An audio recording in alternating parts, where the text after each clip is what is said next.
Bonjour chers téléspectateurs.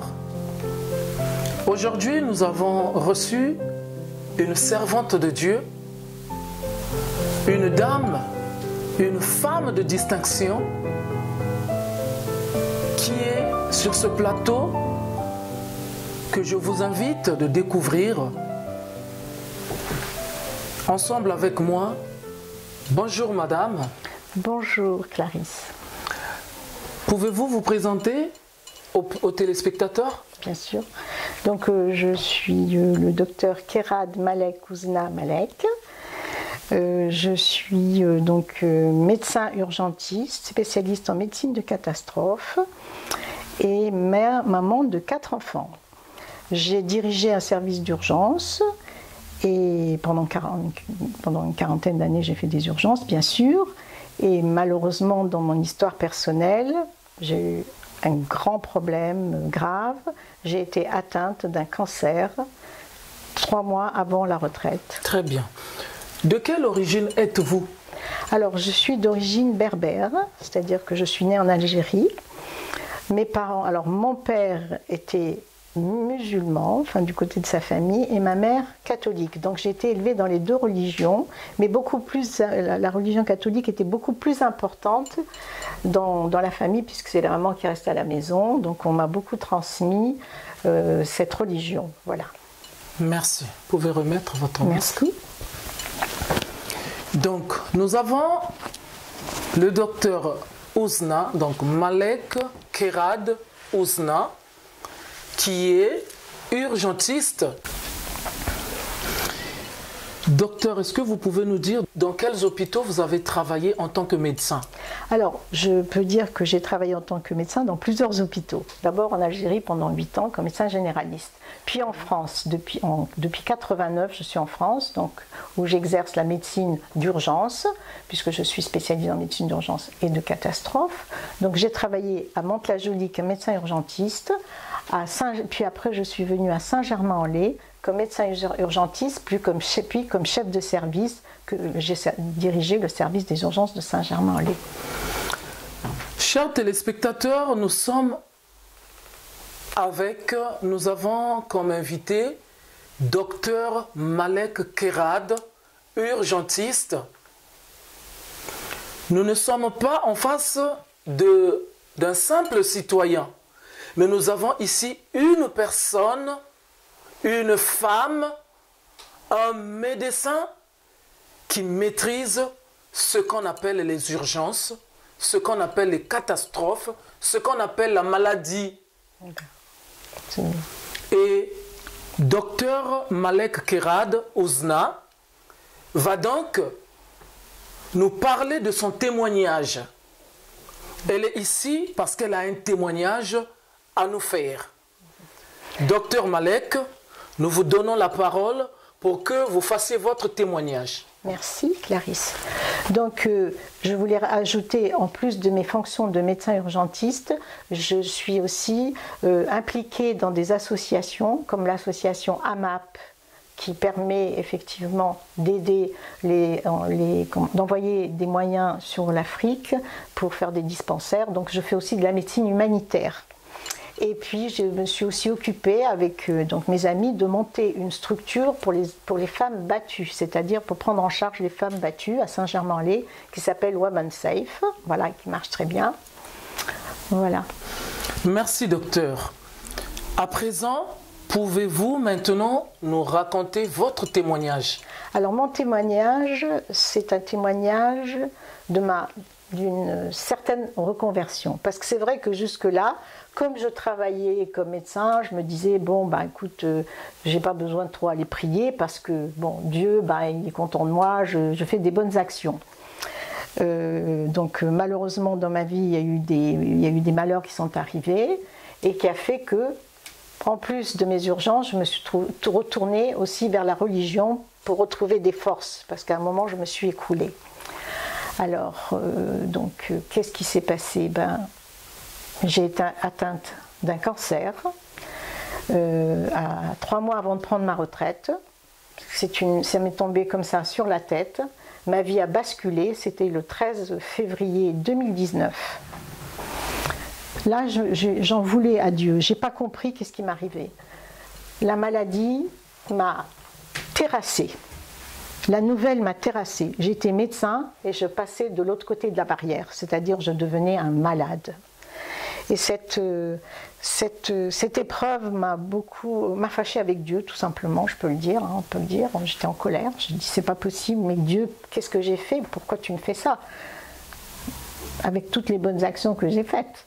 Bon.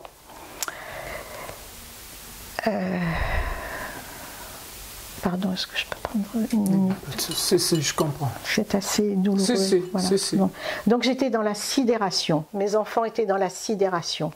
Mes enfants aussi se sont fâchés avec Dieu. Ils ont dit, maman, c'est pas juste, tu vois, tu aides les autres, tu as toujours aidé les malades et aujourd'hui c'est toi qui es malade. Et non seulement tu es malade, tu as un lymphome, tu as une maladie très grave, tu vas peut-être mourir.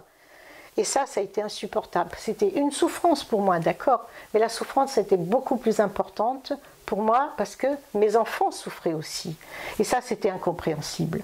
Là, je ne comprenais plus l'action de Dieu. Je lui ai dit, Seigneur, mais qu'est-ce que tu me veux? Qu'est-ce que j'ai fait? Qu'est-ce que tu attends de moi? Et puis après, dans mon parcours, donc le temps de faire les examens, de voir qu'est-ce qui se passe, où est-ce qu'en était la maladie, la maladie elle avançait parce que j'ai été découverte au stade 3, c'est-à-dire que j'étais déjà à un stade très grave. Et pendant ce temps, pendant que je travaillais, pendant que j'étais aux urgences et que je soignais mes malades, la maladie était en train de m'envahir. Mais je ne me rendais pas compte, j'allais bien jusqu'au jour où je me suis complètement écroulée. Donc face à ça, j'ai quand même continué mes examens, on a fait de la chimio, on a fait des traitements, et toujours mon questionnement avec Dieu, parce qu'il y avait effectivement les traitements qui se mettaient en place grâce aux médecins qui m'entouraient, mais aussi l'interrogation face à Dieu qui me mettait dans cet état. Voilà. Donc, beaucoup de questions, pas de réponse. beaucoup de souffrance pour mes enfants, pour ma famille qui était complètement écroulée. Mais dans mon parcours, il y avait des messagers qui venaient, il y avait Dieu m'envoyait des messages. Ma fille qui a été allée à l'église a appris qu'il y avait une association qui s'appelle, cette association s'appelle Association Cancer Espérance. Et donc elle est venue m'en parler, elle m'a dit maman j'étais à l'église et je t'ai ramené cette feuille et c'était Cancer Espérance. Et quand elle m'a dit ça, je me suis mise en colère. Je lui ai dit écoute, elle m'a dit il faut qu'on aille à Lourdes prier. Je lui ai dit écoute, moi je ne suis pas là pour aller me réunir avec tous les cancéreux de France et de Navarre qui souffrent pour souffrir avec eux. C'est pas ça mon objectif. Donc je me suis fâchée et j'ai dit j'irai pas à Lourdes. Puis quelques jours après, on a rencontré un ami à l'église Saint-Léger qui m'a dit écoute, ma femme est décédée d'un cancer, maintenant je fais partie de cette association, on va à Lourdes. Quand je lui ai dit que j'avais un cancer, il m'a dit ok, on y va. Et là j'ai dit ah toi tu iras, eh bien je viendrai avec toi. Donc il m'a donné confiance et j'ai dit on va y aller. Et c'est comme ça donc qu'on est parti à Lourdes et que j'ai retrouvé l'espérance. On était 6000 personnes à Lourdes pour prier. Et quand j'ai rencontré tous ces malades qui avaient des cancers, en stade terminal, en stade de désespoir, enfin, pour la médecine ils étaient perdus. J'ai trouvé des gens qui étaient heureux de vivre et qui étaient dans l'espérance. Donc la prière nous a portés, on a bénéficié d'ailleurs de messes magnifiques, et d'autre part, on a eu l'onction des malades. Et tout ça nous a porté parce qu'on était tous ensemble pour rentrer dans l'espérance. Et là, j'ai compris le message de Dieu. En fait, Dieu me dit, les médecins soignent, mais c'est Dieu qui guérit. Donc ne désespérez pas, accrochez-vous. Et depuis, je m'accroche, je me bats. J'ai eu beaucoup de problèmes, ça fait 3 ans que ça dure. Il y a eu des bas, il y a eu des hauts, mais je suis toujours là. Donc gardez espoir, gardez l'espérance, tenez en Dieu, priez et vous verrez la lumière et vous avancerez. Docteur Malek Kerad, quand vous êtes revenu de Lourdes, vous avez adopté une autre attitude et vous avez regardé la maladie d'une autre façon, je pense. Oui, tout à fait. Qu'est-ce que vous pouvez dire là-dessus? Tout à fait. Alors, quand je suis revenue de Lourdes, j'ai compris que je devais effectivement me soigner. Ça, les médecins doivent soigner, il faut se faire soigner, ça c'est important par les médecins. Mais j'ai compris aussi qu'il fallait faire une association, c'est-à-dire qu'il fallait que la médecine travaille, d'accord, donner les soins, mais il fallait aussi que je prie pour avoir de l'énergie, parce qu'on est déprimé quand on apprend des nouvelles pareilles. Et bien, la prière m'a permis de... C'était mon antidépresseur, tout simplement, on peut dire ça comme ça. Donc, je priais et je me faisais soigner en même temps. Et comme ça, je retrouvais l'énergie de continuer à me battre. Depuis que vous êtes revenu de Lourdes, depuis que vous avez vu, vous voyez cette maladie d'une autre façon, est-ce que vous avez fait une rechute qui vous a encore amené à l'hôpital? Absolument, absolument, oui, effectivement. Donc j'ai été à Lourdes, je suis revenue de Lourdes, j'ai reçu des traitements innovants qui m'ont permis d'avoir une rémission pendant 9 mois. Donc on m'a dit, on va vous guérir. J'ai dit, Seigneur, merci. Mais malheureusement, quand j'ai eu un traitement innovant qui est extraordinaire, mais mon corps n'a pas bien réagi parce que vous savez que quand on injecte un produit dans le corps d'un être humain, le corps de l'être humain c'est le temple de Dieu. Donc le médecin il injecte le produit. Alors des fois il y a des effets secondaires très graves et des fois ça passe. Donc moi, j'ai eu un effet secondaire très grave, c'est-à-dire que mon traitement, je ne l'ai pas supporté, et qu'est-ce qui s'est passé? Eh ben, j'ai eu un coma. Donc, je suis rentrée en coma pendant 1 semaine. avec un état de mal épileptique. Bon. Et puis, les médecins, là, ils ont dit que, voilà, on ne sait pas trop ce qui va se passer. Mes enfants ont été informés que mon état était très grave et que le pronostic vital était engagé. Auparavant, en discussion avec mes enfants, j'ai dit que si jamais la médecine n'arrivait plus à régler le problème, ils feront tout ce qu'ils pourront pour me sauver, c'est clair. N'oubliez pas d'aller témoigner, d'aller prier. Faites des groupes de paroles, de prières pour que Dieu soit là avec nous, que Marie nous aide pour que je sorte de cet état de gravité et que je revienne sur terre tout simplement pour mes enfants, pour la gloire de Dieu, pour le travail que je dois continuer à accomplir. Et c'est ce qu'ils ont fait. Une semaine après, donc, quand j'étais en réa, ma fille s'est rendue et mes enfants dans les églises en priant, allumé des bougies. Ma fille a été à Notre-Dame des Victoires à Paris et a demandé aux sœurs de prier pour moi pour que je puisse être sauvée. Eh bien, j'ai été sauvée. Une semaine après, je me suis réveillée et je me suis remise debout. Et ça a été une grâce. Pendant que vous étiez dans le coma, est-ce que les médecins avaient appelé vos enfants pour leur dire quelque chose, leur donner une information qui devait être fatale, soit? Oui, mes enfants ont été appelés à 5 h du matin pour leur dire « Votre maman est dans le coma, on ne sait pas ce qui va arriver, elle peut partir maintenant, tout à l'heure, nul ne sait. Nous avons fait tout ce que nous avons pu, nous allons continuer à nous battre, mais la situation est très grave. » Voilà, donc ils ont été informés.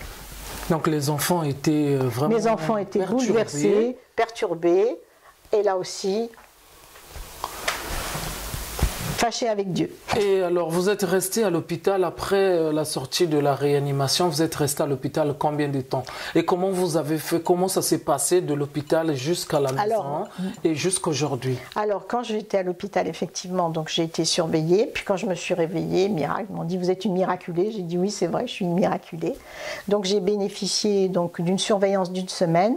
Mais comme on était rentré dans la période du Covid, dès qu'on était stabilisé, il fallait rentrer à la maison pour laisser la place aux malades du Covid qui arrivaient. Donc nous avons mis en place à la maison une hospitalisation à domicile pour permettre de libérer effectivement les lits de l'hôpital et puis d'être protégé aussi en étant chez soi avec une équipe médicale qui venait donc s'occuper de moi. Donc les choses se passaient selon l'ordre juste. Voilà. Il y avait des infirmières, des médecins qui me suivaient à distance, et ce qui m'a permis d'être protégée aussi de la vague du Covid qui est en train de déferler sur la France. Et vos enfants, quand vous êtes revenus à la maison, sachant qu'on leur avait dit, qu'on leur avait donné l'information comme quoi que les médecins n'avaient plus de solution, est-ce que au sortir de l'hôpital, les médecins vous ont quand même rassuré qu'en partant à la maison, vous serez toujours suivi par eux, ou qu'est-ce qu'ils vous ont dit qui a... Alors c'était une période assez particulière, effectivement, ils m'ont dit on vous suit à distance et tout ça, mais bon, les médecins étaient dans une situation de crise, je vous rappelle quand même qu'il n'y avait même plus de place pour hospitaliser les patients du Covid, qui étaient des urgences vitales, donc effectivement, il y avait des contacts, des coups de téléphone avec les médecins donc, de Saint-Louis, qui me suivaient à distance et qui me donnaient des rendez-vous après, au fur et à mesure, quand ils pouvaient, parce qu'ils géraient déjà des urgences graves. Nous étions dans une période terrible que l'humanité n'a jamais connue. Alors, qu'est-ce que vous avez compris de la réanimation à la vie aujourd'hui? Parce que je pense que le médecin qui vous a soigné autrefois à l'hôpital Saint-Louis, vous avez dit, s'il vous voit aujourd'hui, il ne croira peut-être pas que c'est cette dame-là qui était en salle de réanimation et c'est celle-là qui marche bien aujourd'hui, qui parle. Qu'est-ce que vous pensez? Qu'est-ce que vous pouvez dire de la sortie de la réa jusqu'à aujourd'hui? Qu'est-ce que vous pouvez dire comme message? Qu'est-ce que vous avez compris? Alors, ce que j'ai compris, bon, effectivement, les médecins, ils étaient très contents. Les réanimateurs, les médecins, leur objectif, c'est de sauver les gens. Ils font ce qu'ils peuvent avec les moyens qu'ils ont. Ils n'ont pas beaucoup de moyens en ce moment, mais c'est un autre problème. Il faudra qu'on en parle plus tard. Mais ils se sont battus pour me maintenir en vie. Ils ont tout fait pour me maintenir en vie. Et ils étaient heureux parce qu'ils avaient gagné la partie, grâce à Dieu, bien sûr, qui était à l'œuvre. Voilà. Et effectivement, ils ont été assez proches, enfin très proches de moi. Mais je rappelle encore que nous étions dans une période quand même Covid, comme vous vous souvenez. On était rentrés dans une phase catastrophique, terrible, et qu'ils ont vécu eux-mêmes d'une façon terrible parce qu'eux-mêmes avaient peur, n'étaient pas protégés, on ne connaissait pas le virus. Donc tout le monde était dans la peur. Tout le monde vivait dans la peur. D'accord. Est-ce qu'il y a un message que vous pouvez transmettre, un message particulier que vous pouvez envoyer aux personnes qui sont peut-être aujourd'hui dans la situation que vous avez traversée vous? Oui. Il y a certaines personnes qui sont là, qui vous écoutent, mais qui sont aussi dans le même souci, dans la même difficulté, dans la même maladie, et ils ne savent pas que faire. Est-ce que vous pouvez leur dire quelque chose? Oui, bien sûr, bien sûr. Alors moi, ce que je peux dire, c'est envoyer un message d'espoir. Et moi, j'ai beaucoup aimé Saint Jean-Paul II, que j'ai eu la chance de voir à Lourdes. Et il a dit cette très belle parole: n'ayez pas peur. Battez-vous, n'ayez pas peur. Levez-vous, n'ayez pas peur. Donc je dis, n'ayez pas peur. Croyez en Dieu, priez, demandez de l'aide. Et Dieu le dit, ce que vous demandez dans la prière, sachez-le que vous l'avez déjà obtenu. Et ça me vient tout le temps, ça me vient toujours dans la tête. À chaque fois que je prie, je dis, Seigneur, donnez-moi la guérison. Et quand j'ai cette réponse, ce que vous avez demandé, sachez que vous l'avez obtenu. Donc prions et espérons et continuons nos combats. Il faut continuer à combattre. Rien n'est perdu. C'est Dieu qui décide, les médecins soignent, je le répète encore, et Dieu guérit les personnes. Voilà, c'est lui qui guérit les patients. Donc, restez dans l'espérance, restez dans la prière, continuez de prier, de faire de bonnes actions quand vous pouvez faire des bonnes actions, et se demander toujours, et c'est très important parce qu'on est dans une société individualiste, il ne faut pas se demander qu'est-ce que tu peux me donner, il faut se dire qu'est-ce que je peux t'apporter à toi, et l'autre te demandera qu'est-ce que toi tu peux m'apporter, et ensemble, en étant unis, la main dans la main, nous allons pouvoir vaincre tout le mal qui est autour de nous, tout ce désespoir, parce que à ce moment c'est le désespoir. Il ne faut pas être dans le désespoir, il faut être dans l'espérance, il faut se lever, il faut se réveiller et il faut lutter pour que tout rentre dans l'ordre, pour que la paix soit autour de nous, pour que nous puissions nous entraider tous les uns les autres, que toute la planète cède, que ce soit l'Afrique, l'Europe, le monde entier doit se tenir la main pour que nous puissions avancer dans la recherche, dans l'intérêt général, pour les migrants qui fuient leur pays, qu'on leur trouve la paix, et être des citoyens de l'espérance, des citoyens de paix, et de paix, d'amour, de joie. Et revenons au bon sens. Le bling-bling, ça suffit. Le bling-bling, le mensonge, ça suffit. Soyons vrais, croyons, avançons et travaillons dans l'intérêt général pour la planète et pour la gloire de Dieu.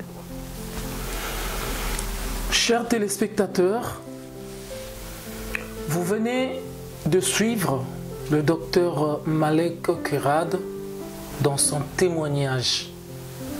Un témoignage qui donne de l'espérance.